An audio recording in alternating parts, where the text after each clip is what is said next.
BPN ini bukan sesuatu yang baru. Sudah pernah diwacanakan di tahun 2015. Zamannya Pak Jokowi. Zamannya Pak Jokowi awal. Ya Prabowo udah bilang, gue mau dirikin BPN nih gitu kan. Tapi kok nggak diri-diriin gitu. Apa yang salah gitu kan? Menkyu-nya Pak. Berarti dengan Bu Sri Mulyani nggak ada, BPN itu bisa terbentuk nih nantinya Sangat ke depannya Mas? Sangat mungkin ya? Mendirikan Badan Penerimaan Negara bukan Sri Mulyani menterinya. Sinyal ya Mas ya. Iya. Oke. Bukan Sri Mulyani, bukan Sri Mulyani. Nah kan Mas, Istana bilang kan ini evaluasi ya. Tapi ada yang bilang sebenarnya itu mundur ataupun dicopot. Mungkin ada bocoran Mas Huda soal posisi ini sebenarnya. Ini kalau bocoran podcast sebelah dong ya. Ya, tapi gini Mas. Kalau kita lihat sebenarnya ini kan memang ada satu peristiwa yang menurut saya besar. Demo tadi kan, demo hingga penjarahan. Iya. Nah, sebagai menterian yang sangat-sangat strategis, bisa kita bilang bahwa Menkyu itu adalah orang ketiga setelah Presiden dan Wapres. Kita nggak boleh lah, orang kedua nggak boleh lah, masih ada Wapres gitu kan. Ya walaupun Wapresnya ya jelas ya. Nah, Kemenkyu itu atau Menkyu itu adalah orang ketiga. Kalau kita pakai logika yang sangat penting, tapi rumahnya sampai kebobolan, itu sudah pasti akan sangat kecewa. Nah makanya kalau kita ini mungkin tidak bicara sektor ekonominya ya, tapi kalau kita lihat dari sisi postingannya, kemudian postingan terakhir tentang lukisan bunga, oh iya, yang dijarah itu, lukisan bunga yang dijarah dan sebagainya, kita melihat sebenarnya tidak ada alasan Bu Ani itu tetap bertahan sebagai seorang yang memang ya sangat sensitif tentang itu. Dan kalau kita lihat dan kita dengarkan lagi pidato pisah sambut kemarin, Bu Ani selalu menekankan jagai ruang privasi kita. Ya, artinya ini masih disangkutkan dengan peristiwa yang lalu, ya kan. Nah, yang kedua adalah ini kita tahu sendiri bahwa Bu Ani ini kan atau Prabowo lah ya, Prabowo itu kan dia sangat getol sekali ketika kampanye itu kan ada nih Badan Penerimaan Negara BPN ya kan. Badan Penerimaan Negara akan kita buatkan untuk menaikkan penerimaan negara kita, ya kan. Di debat, di kampanye itu selalu diulang-ulang. Nah, tapi masalahnya adalah BPN ini bukan sesuatu yang baru. Sudah pernah diwacanakan di tahun 2015. Zamannya Pak Jokowi. Zamannya Pak Jokowi awal. Pada saat itu Menkyu-nya adalah Pak Bambang. Bambang Brojo. Bambang Brojo kan. Bambang Brojo, Menkyu-nya pada saat itu sudah oke. Ya kita akan bisa Pak buat BPN dan sebagainya. Karena saat itu Pak Bambang Brojo juga yes man banget kan. Nah, sampai penerimaan negara naik 30%, oke.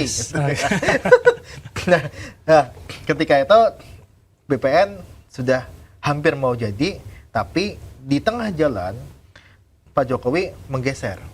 Bambang Brojo digeser, masuklah Sri Mulyani. Wacana untuk Badan Penerimaan Negara itu meredup. Hingga akhir tahun jabatannya Pak Jokowi tidak terlaksana.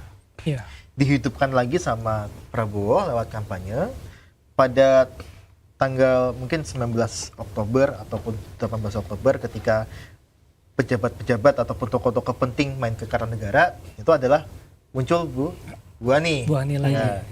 Bu Ani pada waktu itu disampaikan bahwa Kementerian Keuangan satu. Dan kita pada saat itu juga sudah menyampaikan kalau mau mendirikan Badan Penerimaan Negara bukan Sri Mulyani menterinya. Sinyal ya Mas ya. Iya. Bukan Sri Mulyani menterinya. Sri Mulyani pasti tidak ingin dong taji dia di gigi dia dicopot gitu kan. Istilahnya kan gitu kan. Nah, pada saat itu kita sampaikan nggak mungkin ya BPN ketika ada Bu Ani gitu kan. Nah, makanya mungkin kalau kita lihat rangkaian-rangkaian evaluasi kah dan sebagainya, ketika evaluasi juga ada pengaruhnya, tapi ada faktor lainnya yaitu ada keinginan kuat untuk mendirikan Badan Penerimaan Negara. Dan ini terkonfirmasi juga dengan ada pertemuan antara Prabowo dengan Pak Burhanuddin Abdullah. Abdullah, Oke. kan. Mantan Gubernur Bank BI. Indonesia ya Pak? Ya, mantan Gubernur Bank Indonesia, ketua TKN juga, kan, iya. ketua Dewan Pakar TKN, gitu Habis kan. dapat penghargaan juga Ya, dari Pak Prabowo. iya, dapat komisaris juga, ya kan, Komisaris. komisaris juga, gitu Komisaris kan. PLN. Komisaris PLN, gitu kan. Nah, berbicaralah mereka dan saya rasa salah satu pembicaranya adalah arah ekonomi.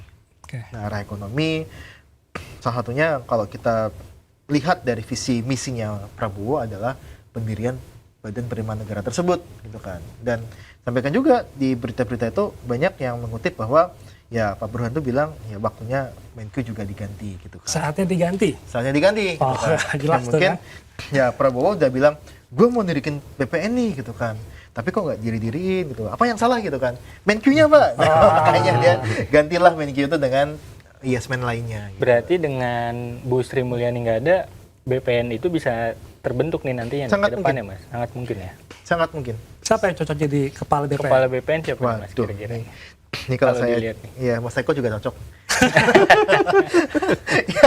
ya, tapi sebelum kesana mungkin di pas ketika gerasa kerusuk Menkyu, gerasa kerusuk BPN, pada waktu itu Sri Mulyani belum ditetapkan sebagai Menkyu-nya Prabowo, itu ada beberapa nama gitu Iya, kan. muncul ya. Ya. Seperti BGS ya. Ya, BGS itu jadi Menkyu. Oke, gitu. itu.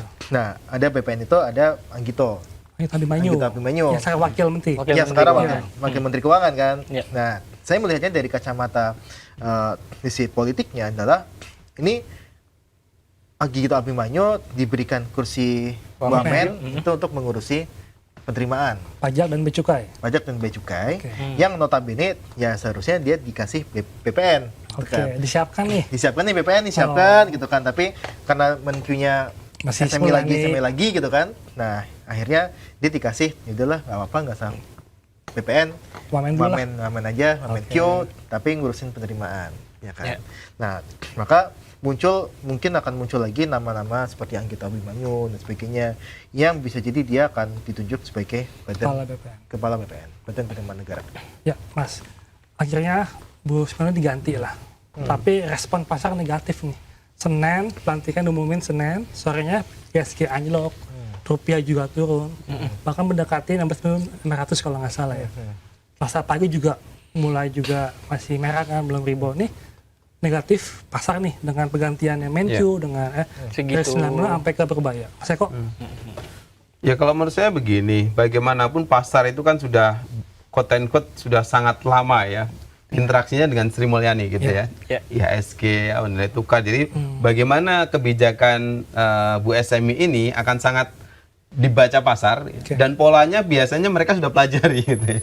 Ketika datang orang baru, sebenarnya tidak terlalu baru sih sebetulnya kalau kita bicara Pak Purbaya ya, memang sudah selama ini juga dikenal di market gitu ya, dari mulai beliau jadi direktur di Dana Reksa dulu ya, kira-kira begitu. Nah, tetapi bagaimanapun karena ini sudah lama ya dengan kebijakannya Bu Sri Mulyani, kemudian hadir Menteri Keuangan yang mungkin juga oleh market itu tidak diperkirakan sebelumnya ya, akan secepat itu kira-kira begitu ya perubahan ini.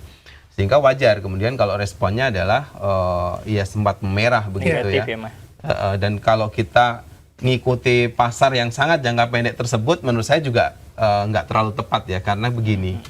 Ya mainan sentimen itu kan juga ada gitu ya. Sebenarnya mereka tahu mungkin ini punya track record, juga bukan orang baru di dunia keuangan begitu ya. Tapi namanya pergantian dari sosok lama gitu ya, ya wajar aja gitu ya, nyari cuan di situ kan melalui fluktuasinya itu gitu loh. Dugaan saya seperti itu dan faktanya setelah beberapa hari ternyata juga sekarang udah mulai menghijau ya. Memang belum tancap gas kira-kira gitu ya. Tapi itu gambaran betapa mereka ya pasar itu kemarin cari cuan gitu ya. Ketengket gitulah kira-kira gitu.